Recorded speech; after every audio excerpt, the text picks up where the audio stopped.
जी अस्सलाम वालेकुम शाह जी। वालेकुम अस्सलाम जी। ये सब कैसे हैं आप? जी जी अल्हम्दुलिल्लाह शाह जी, ठीक ठाक। आप कैसे हैं? ठीक है। शुक्र शुक्र अल्लाह का, सब अल्लाह पाक करम फरमाए। जी जी आप बताइए। जी जी अल्हम्दुलिल्लाह शाह जी। एक साल और गुजर गया, हमने मुल्क की डायमंड जुबली मनाई, लेकिन पाकिस्तान को आज तक क़यादत मैसर नहीं हुई। क्या कहेंगे सर? हाँ भाई, आज 31 दिसंबर 2022, 75 साल हो गए हमें आज़ाद हुए। आज का ये साल जो है, हमने मुल्क की डायमंड जुबली मनाई। 75 बरस के ऊपर हमने बड़ा कुछ, बड़े वादे, बड़ी बातें, बड़ा कुछ किया। लेकिन आपकी बात बिल्कुल ठीक है। हमारी सबसे बड़ी प्रॉब्लम ये रही है कि पाकिस्तान को कभी भी ऐसी क़यादत, मैं काबिल क़यादत की बात नहीं कर रहा, ऐसी क़यादत मैसर नहीं आई जो मुल्क को कहीं लेके जा सकती। 75 बरस बहुत होते हैं। वैसे तो कौमों की ज़िंदगी में 75 बरस कुछ नहीं है, सैकड़ों हज़ारों सालों में जाके कौमें बनती हैं। लेकिन बहरहाल ये वो दौर नहीं है कि जब आप एक कुएं के मेंढक होते थे, एक छोटी सी जगह पे आप बंद हैं। आज की दुनिया एक ग्लोबल विलेज बन चुकी है, इंफॉर्मेशन का सैलाब है, कम्युनिकेशंस इतनी तेज़ हो चुकी हैं। लेकिन अफसोस के साथ कहना पड़ता है कि पाकिस्तान 75 बरस के बाद भी शायद वहाँ पे भी नहीं खड़ा जहाँ पे ये 75 बरस पहले था, उससे भी पीछे चला गया। वजह क्या है? वजह यह है कि हमारे पास कोई सियासी क़यादत थी ही नहीं। कायदे आज़म एक बरस के बाद ही अल्लाह को प्यारे हो गए। उसके बाद जो कुछ हमारे मुल्क के साथ हुआ, यानी 1947 से लेके आप कर लीजिए कि 1958 तक, जब मार्शल लॉ लगा, मुल्क में 7 वज़ीर आज़म बदले गए, आए और गए, आए और गए। कोई 2 साल के लिए आया, कोई 2 महीने के लिए आया। कंसिस्टेंसी नहीं रही। कंसिस्टेंसी इसलिए नहीं रही कि क़यादत थी नहीं, सियासी क़यादत नहीं थी। ठीक है, आपकी ब्यूरोक्रेसी स्ट्रॉन्ग थी, उसने जैसे चाहा उसको चलाया। आपके पास ग़ुलाम मोहम्मद साहब जैसे गवर्नर जनरल आए, जिनके बारे में कहते हैं अपाहिज थे, बोल नहीं पाते थे। यानी आपने मुल्क के साथ न जाने किस तरह से इस मुल्क को चलाया है इन लोगों ने, कि 75 बरस के बाद भी हम आज तक इस, यानी कौमों की, उसको कमिटी ऑफ नेशंस कहते हैं, कि कौमों के बीच में हमारा कोई मकाम ही नहीं है। उसकी वजह सिर्फ़ और सिर्फ यही है कि हमारे यहाँ पे जो भी हुक्मरान आए, वो शुरू के हुक्मरानों को कह लीजिए कि वही मसाइल पाकिस्तान के इतने ज़्यादा थे, आपके पास फ़ंड्स नहीं थे, आपके पास मुख्तलिफ़ मसाइल, लोगों को आबादकारी का जो महाजिर होके आए थे, उसमें वक्त गुज़र गया। लेकिन इस दौरान भी एक अच्छी सियासी क़यादत होती तो ये सारे मसाइल हल कर लेती। 58 में क्या हुआ? उसके बाद 58 में मार्शल लॉ लग गया। आपने उससे पहले सिकंदर मिर्ज़ा एक फ़ौजी थे, उनको अपनी कैबिनेट में डाला। सिकंदर मिर्ज़ा के बाद अयूब ख़ान साहब को आप कैबिनेट में लेके आए, और अयूब ख़ान साहब ने सिकंदर मिर्ज़ा का भी तख्ता उलट दिया। ठीक है, हाँ जी। अब बात यह है कि उसके बाद के 11-12 साल फिर वही आपकी फ़ौजी क़यादत आपके सर पे मुसल्लत रही। अब मसला ये है कि फ़ौजी क्यों आए? इसीलिए नहीं आए, इसलिए आए कि हमारे पास क़यादत नहीं थी। अगर हमारे पास क़यादत होती तो फ़ौजी इस तरीके से मार्शल लॉ नहीं लगता। अब इंडिया की मिसाल ले लीजिए।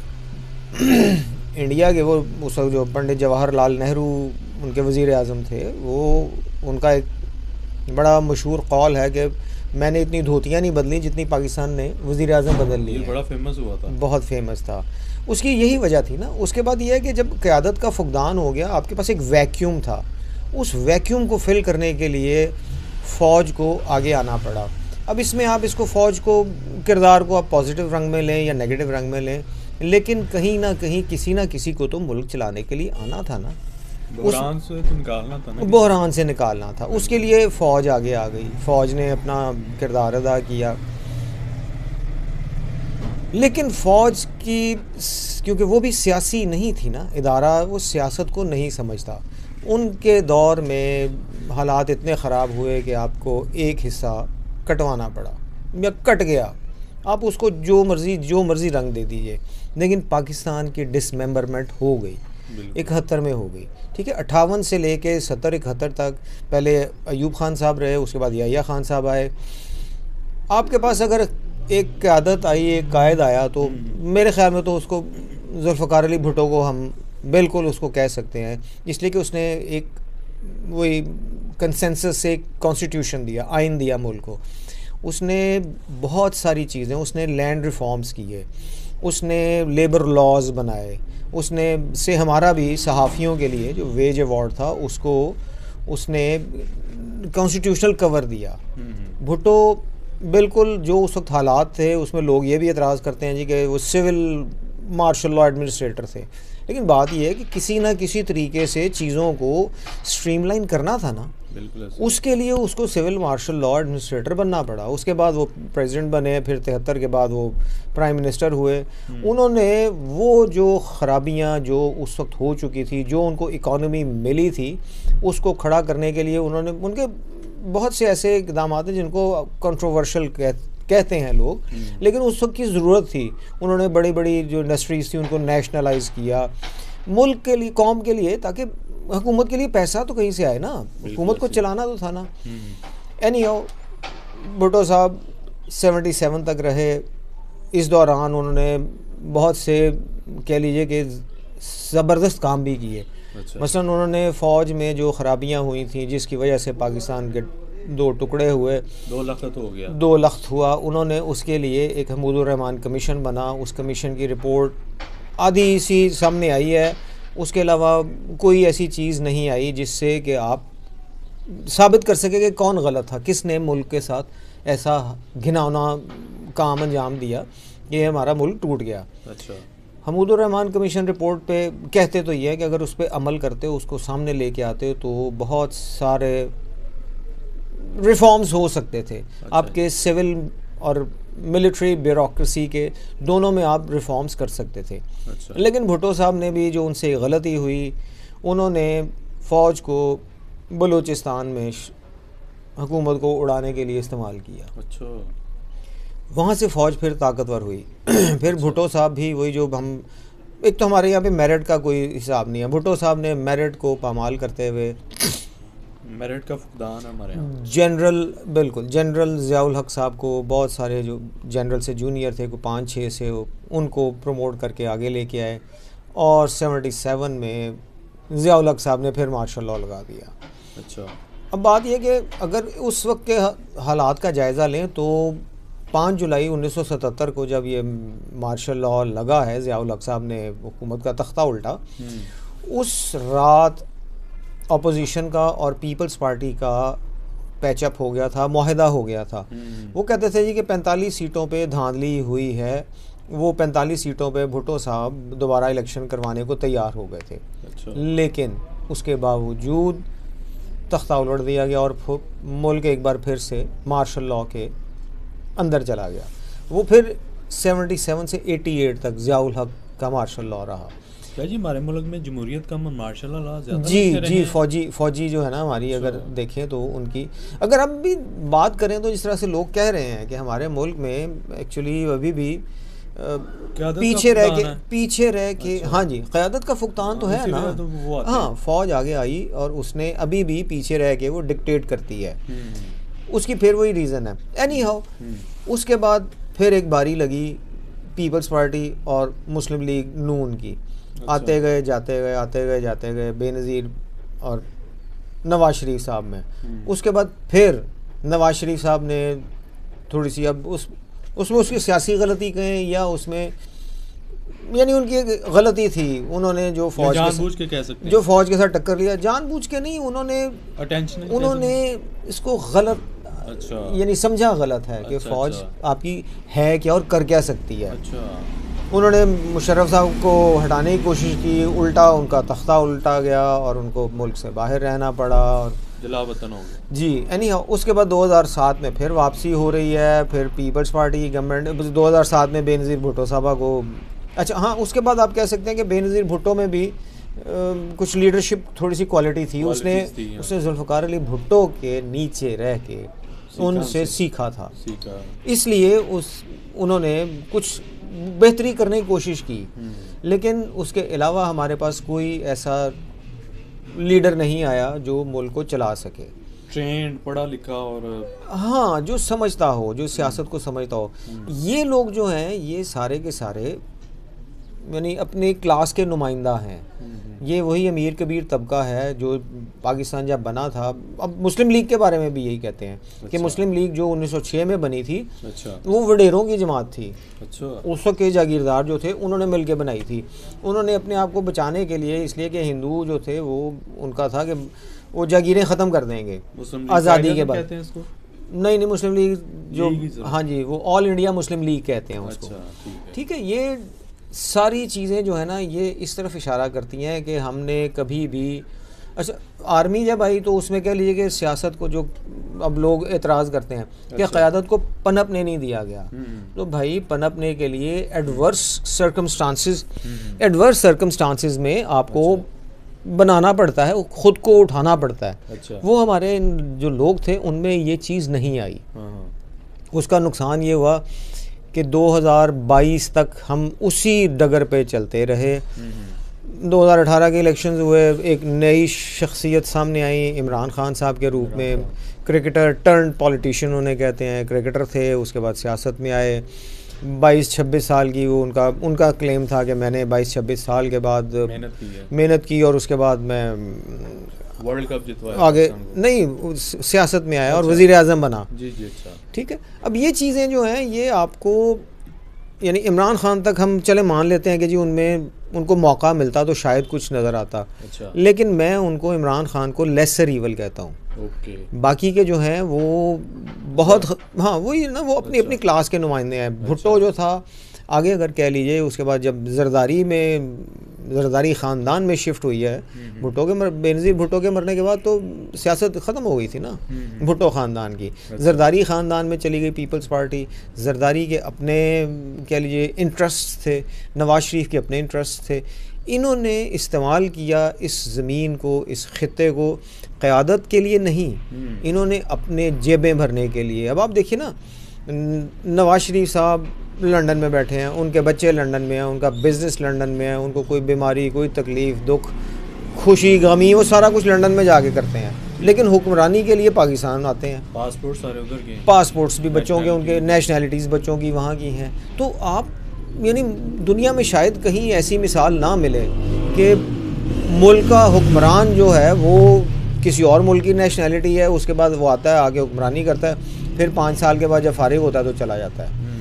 अब मसला हमारा ये बना कि हमारे पास और कोई रास्ता नहीं था, उसमें फ़ौज ने अपना एक किरदार अदा किया है। अब आप फ़ौज को पॉजिटिव कहें, नेगेटिव कहें, हाँ ये आपके ऊपर डिपेंड करता है। लेकिन फ़ौज ने एक काम किया, उसने मुल्क को बचाने के लिए इंटरनल और हाँ, यानी वो, हाँ जी, इंटरनल, एक्सटर्नल तो फ़ौज करता ही है, लेकिन इंटरनली उसको स्टेबल करने के लिए या बचाने के लिए, सियासी जो बहरान था उससे निकालने के लिए फ़ौज आगे आई। अब फ़ौज को आप फिर उसको लपेटते हैं, उसको बीच में लेके आते हैं मुख्तलिफ़ हवालों से, कभी किसी के ऊपर इल्ज़ाम, कभी किसी तरह से। आप फ़ौज को आप ख़ुद पीछे नहीं करते। यही सियासतदान, आपको शायद याद हो कि ना याद हो, कि जब भुट्टो के अगेंस्ट इन्होंने फ़ौज ने एक इत्तेहाद बनवाया, उसमें अपोजिशन सारी थी, बेनज़ीर भुट्टो के ख़िलाफ़ इत्तेहाद बनवाया। ठीक है, फ़ौज अपना एक किरदार अदा कर रही है। अच्छा। उसे आप नेगेटिव कहें या पॉजिटिव कहें। अच्छा। पॉजिटिव मैं उसको नहीं कह सकता क्योंकि बहुत सारी इसमें जो, हाँ बहुत सारे मसाइल हैं। अच्छा। लेकिन उसमें ख़राबी कहाँ है? ख़राबी है कि ये लोग जो ऊपर बैठे हुए हैं ये हमारे हुक्मरान नहीं हैं, इनमें क़यादत की वो कैपेबिलिटी नहीं है, ये लीडरशिप क्वालिटी नहीं है इनमें। अच्छा।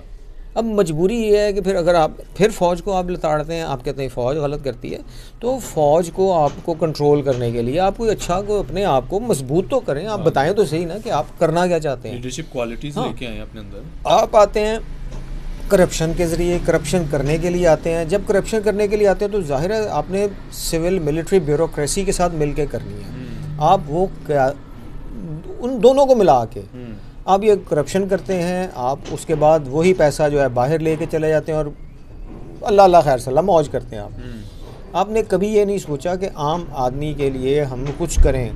अब इन्होंने 2022 में जो गन मचाया आपने इलेक्टेड गवर्नमेंट को। अब इसमें फिर अप्रैल में हाँ, इसमें फिर आपने वही काम किया। आपके पास लीडरशिप क्वालिटी नहीं थी, लेकिन आपने मिल के एक इलेक्टेड गवर्नमेंट को, चले जैसी भी चल रही थी, लूली लंगड़ी, उनका भी क्लेम है कि हमने खड़ा कर लिया था इकोनॉमी को, आप उसको चलने तो देते, आपने उसको भी नहीं चलने दिया। उसका नतीजा ये निकला कि मुल्क का आपने बेड़ा गर्क कर दिया। आप फिर उसको मुल्क को पीछे की तरफ लेके जा रहे हैं। आपका जो जिससे वो भी जो क्लेम करते थे कि जी जीडीपी हमारा इतना हो गया था और इतना हो गया था, 6% पे ले गए थे हम, तो वो फिर माइनस में जाने को है। आपने यही जो गवर्नमेंट आई है, जो कोएलिशन गवर्नमेंट है, 12-14 जमातों पे मुश्तमिल है, इन्होंने पिछले एक आधा 2 हफ्ते पहले फिर इन्होंने एक और वज़ीर बनाया है। 76 वज़ीर हो गए आपकी कैबिनेट में। आपके पास पैसे नहीं है, आप कभी अफ़गानिस्तान वो अमेरिका से मांगते हैं, आप कभी कहीं से पैसे मांगते हैं, आपके पास कुछ नहीं है। आपको कहीं ना कहीं यानी कासा लेके फिरना पड़ रहा है। लेकिन आप आप अपनी जो अय्याशियाँ हैं, जो अपने आप को बेनिफिट्स हैं, वो आप नहीं छोड़ने को तैयार हैं। आप सिर्फ एक काम करते हैं कि जी जो हमारा के लिए कि जो हमारे पास जो हमारे फैसिलिटीज़ हैं, जो हमें पर्क्स मिलते हैं, हम उसको ना छोड़ें। अच्छा, हमारी सबसे बड़ी ख़राबी यहाँ पे ये है। माल मिलना बंद हो जाएगा।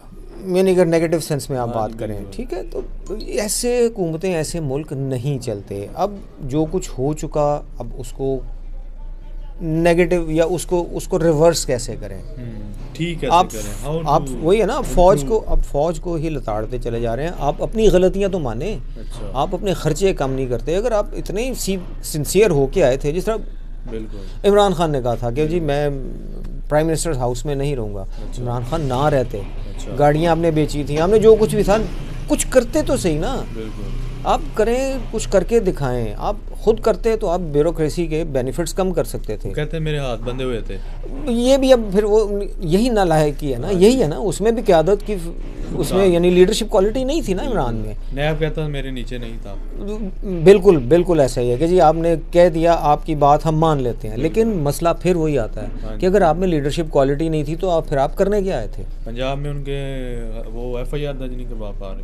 हाँ जी, वो तो अब लेटेस्ट है ना, लेकिन मेन जो है 2022 के स्टार्ट में जब उनकी जो मेन बातें हैं वो यही हैं कि उनमें भी उन्होंने इस तरह से मान लिया, जबकि वो दावे करते आ रहे थे ना कि जी मैं ऐसे प्राइम मिनिस्टर नहीं बनना चाहता जो रबर स्टैंप हो, लेकिन अच्छा। आपने भी वही साबित किया। अच्छा। एनी ये सारी चीज़ें हो गई। अब बात ये है कि 2023 आ रहा है, कल शुरू हो रहा है।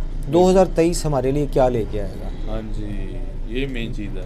यहाँ पे मैं कम से कम अब, क्योंकि साल चेंज हो रहा है, मैं अब पेसिमिस्ट नहीं होना चाहता, ना उम्मीद नहीं होना चाहता, मैं ऑप्टिमिस्ट होना चाहता हूँ। ऑप्टिमिस्ट होने का मकसद क्या है मेरा कि इस मुल्क को अल्लाह करे कि ये जो फेज़ एक आया हुआ है, ट्रांजिशनरी है, इसको नेगेटिव कहें, इसके बुरा कहें, ये फेज़ एक जाने वाला है, बिल्कुल बहुत जल्दी चला जाएगा। अल्लाह करे उसके लिए मैं ये समझता हूँ एक इलेक्शंस फिर ज़रूरी हैं। हाँ जी। यहाँ पे जो कुछ दिन पहले से बात चल रही थी कि जी टेक्नोक्रेट्स की गवर्नमेंट कुछ नहीं कर पाएगी। टेक्नोक्रेट्स की गवर्नमेंट को फिर लेके कौन आएगा? वो किसके आगे जवाबदेह होंगे? अगर आप यहाँ पे फिर सवाल उठाते हैं तो उसका जवाब फिर वही आता है कि आपको जो लेके आएंगे वही चलाएंगे ना। बिल्कुल सही। और वो आपका इशारा किस तरफ जाता है? अब वो देखिए, हम इस्टेब्लिशमेंट की बात करते हैं, इस्टेब्लिशमेंट से सबसे स्ट्रॉन्ग पार्टी कौन है? इशारा उस तरफ जाता है। अगर वही लेके आएंगे तो फिर आप वो कैसे इस मुल्क को इस बहरान से निकालेंगे? इस वक्त ज़रूरत है सियासी क़यादत की, जो कुछ सोचे और ऐसे फ़ैसले करे जिससे मुल्क में स्टेबिलिटी आए। शाह जी, आज मिलर ट्रैक्टर का भी ऑपरेशन बंद हो गया, जो हमारे यहाँ पे एक है ना, जैसे इंडस्ट्रियल। हाँ, देख लीजिए, निशात बंद हो गई, कोहिनूर ने अपना एक यूनिट बंद कर दिया। यानी ये वो टेक्सटाइल मिल्स हैं जो पाकिस्तान की, कह लीजिए, टेक्सटाइल इंडस्ट्री की बैकबोन थी। और बेरोजगारी बहुत ज़्यादा बढ़ रही है, जाहिर है ये मसाइल। हाँ, अब ये देखिए ना, ये सारे मसाइल जो हैं वो इसी तरफ इशारा करते हैं कि मुल्क के अंदर है कुछ नहीं, आपके पास क़यादत नहीं है। क़यादत होगी तो ये मसाइल को हल करेगी ना, सोचेगी कि आपने करना क्या, आपने ख़र्चे कहाँ से कम करने हैं। आप अपने ख़र्चे बिल्कुल कम करने को तैयार नहीं है। फिर मैं कहूँगा कि आप आए ही इसीलिए थे। आपको शायद याद हो कि किसी सहाफ़ी ने सवाल किया था मौलाना फजलुर रहमान साहब से कि मौलाना साहब आप इसकी पीटीआई की गवर्नमेंट टॉपल कर देंगे तो उसके बाद क्या करेंगे। तो उन्होंने कहा जी वो जब वक्त आएगा तो हम सोचेंगे, और उसमें उनका कहका भी लगाया। तो जब ऐसा तरमीम में देखें सर वो बहुत ज़्यादा मिक़दार में चेंज, हाँ वो सब हो गया है। ये चीज़ें जो है ना, ये मैं वही कह रहा हूँ ना कि इस तरफ इशारा कर रही हैं कि आपके पास कोई क़यादत नहीं है, सियासी क़यादत नहीं है।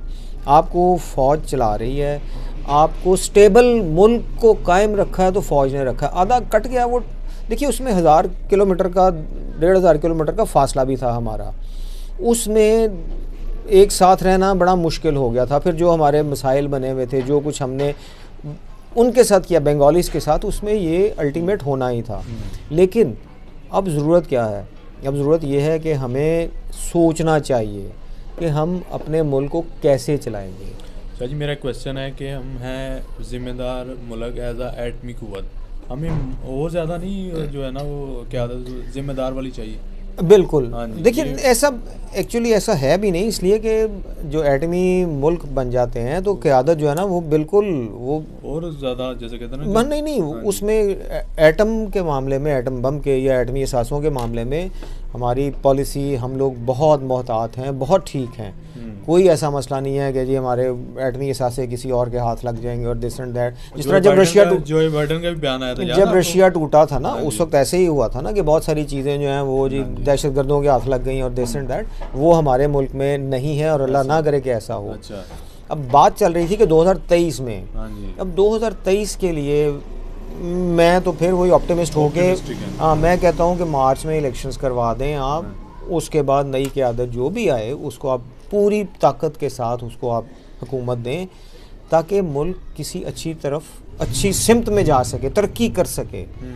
अब ऐसे में अगर आप कहें कि कौन करेगा, तो ये वही लोग करेंगे जिन्होंने इस मुल्क को बचाया है अंदरूनी तौर पे भी। बिल्कुल ऐसे ही, बैरूनी सिर्फ नहीं, वो तो फ़ौज कर रही है, लेकिन अंदरूनी तौर पे भी 58 का जब मार्शल लॉ लगा था वो जैसा भी था गलत हो गया, एक स्टेप गलत हो गया, लेकिन उस गलती को सुधारने के लिए वही लोग चाहिए जिन्होंने गलती की थी। शाह जी क़यादत अच्छी हो तो अदारे भी मजबूत होते हैं। जी बिल्कुल, आप देखें ढीले अदारे पड़े हुए हैं आज, बिल्कुल आपकी बात ठीक है। वैल्यू ऐड करें वो सर, आज जो इस्लामाबाद में बल्दियाती इलेक्शन का, वाह देखिए, वाह वाह वाह, आपने कितनी अच्छी बात याद दिलाई। अब देखिए कि हर इदारा जो है वो यानी दूसरे को सुपरसीड कर रहा है, वो समझता है कि मैं ही ऊपर हूँ। अब आप गौर कीजिए कि इस्लामाबाद हाई कोर्ट कह रही है कि आप इलेक्शंस करवाएं, आपने पहले डेट दी थी 31 दिसंबर।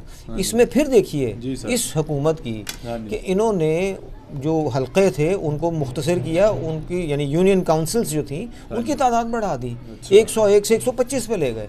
यार मैं पहले भी आपको शायद मैंने बताया है कि ये नून लीग वॉर हार्डन्ड एक पार्टी है, इसको पता है कि क्या कैसे चीज़ों को तोड़ना, ख़राब करना है, टॉपल करना कैसे वो। हाँ, इन्होंने वही किया कि इलेक्शंस नहीं करवाना थे। अब इसमें इमरान खान का चाहे आप कह लीजिए, वो कहता है जी कि ये डरते हैं इसलिए नहीं करवाते कि हार जाएंगे। मान लेते हैं इमरान खान की बात, लेकिन इन्होंने वही काम किया। इन्होंने इस्लामाबाद हाई कोर्ट का फ़ैसला नहीं माना इन्होंने, बल्कि वो उसके उन्होंने दरख्वास्त दी और उसको चैलेंज भी किया उस फ़ैसले को। अब ये चीज़ें जो हैं ये इस तरफ इशारा कर रही हैं कि आप सिंसियर नहीं हैं, आप में लीडरशिप क्वालिटी नहीं है। अगर लीडरशिप क्वालिटी होती ना तो आप मुल्क को अब तक इस बहरान से, इस मसाइल से निकाल चुके होते, मुल्क के खैर को होते। हाँ, अब फिर मैं अपनी बात इस बात पे ख़त्म करूँगा आज की कि भाई जिन लोगों ने इस मुल्क को पहले बचाया था 1958 में, ये वही लोग हैं जो इस मुल्क को दोबारा इस बहरान से निकाल सकते हैं। अच्छी क़यादत के लिए कुछ चलो एक नर्सरी तो बनाए ना यार। देखिए बेनज़ीर भुट्टो यानी जुल्फ़िकार अली भुट्टो के बाद बेनज़ीर आई, बेनज़ीर के बाद उनका बेटा आ गया, भुट्टो का नवासा आ गया, नवाज शरीफ के बाद उनकी बेटी आ गई, शहबाज शरीफ के बाद हमज़ा शहबाज आ जाएंगे, मौलाना फजलुर रहमान आ गए, मुफ्ती महमूद के साहबजादे, उनके बाद उनके साहबजादे असद साहब आ गए। ठीक है, इधर से आप उधर चले जाइए, वली ख़ान साहब के आगे से वो उनकी यानी बादशाह ख़ान की भी तीसरी नस्ल आगे आ गई।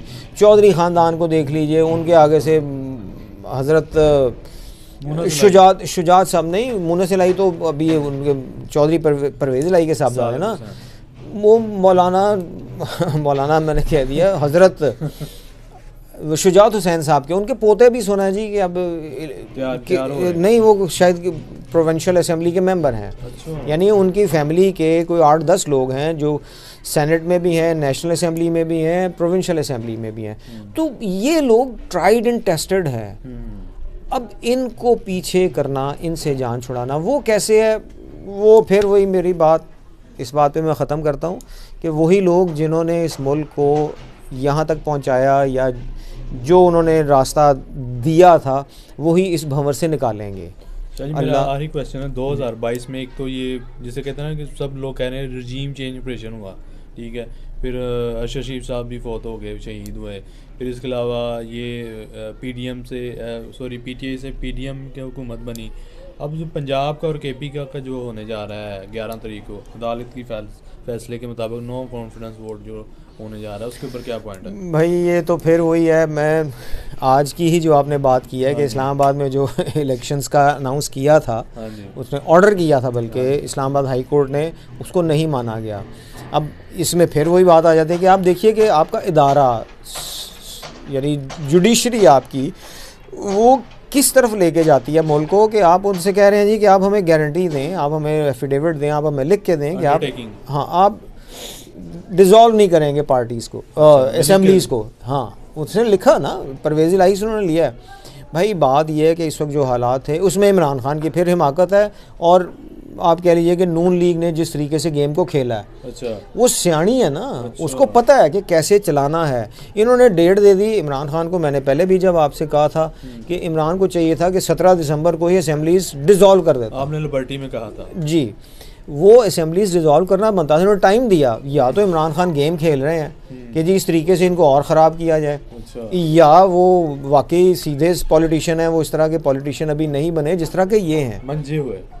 अच्छा। इन्होंने वही काम किया। इन्होंने सारे का सारा जो है ना वो यानी फिर जुडिशरी में चले गए, गवर्नर ने एक काम किया, फिर आपके कह लीजिए कि आईनी बहरान एक फिर पैदा हुआ, ठीक है, उतार दिया। अब मैं तो यही समझता हूँ, और मेरे नज़दीक तो बेहतर यही है कि जो इन्होंने कहा था ना कि मैं इस इन असेंबलीज़ में नहीं बैठना चाहता, इमरान खान को चाहिए कि वाकई फिर अब अगर निकलना है ना तो निकलें, लेकिन वो निकल ही नहीं दे रहे कुछ। वो नहीं, वही है ना 11 जनवरी को जो होनी है, जो हियरिंग होनी है, उसमें इनको चाहिए कि भाई जैसे ही वो उसका केस का फैसला होता है उसके बाद इसको असेंबलीज को डिसॉल्व करें। एमएनए के मेंबर्स गए हैं उधर कौमी असेंबली, उधर हाँ, भी नहीं उनके। हाँ, अब वो देखिए, हाँ, अब ये उधर इस्तीफे, अब देखिए ना फिर वही टालने वाली बात है ना, लटकाने वाला मामला है कि जी वो कह रहे हैं जी मैं एक एक करके, भाई आप इकट्ठे 10 बंदों को बुला लें, 15 बंदों को बुला लें, सामने खड़े कर लें, साथ साथ पूछते हैं जी आपने किया है, एक नहीं तो 2 दिन में आप कर लेंगे। आप एक बंदे को बुलाएंगे, उसे बिठाएंगे, उसे चाय पिलाएंगे, उसे गप्पे लगाएंगे, उसे बताएंगे माजी में तुम ऐसे करते थे, माजी में मैंने ऐसे किया था, तुम मेरे ऐसे दोस्त थे, टाइम गेन।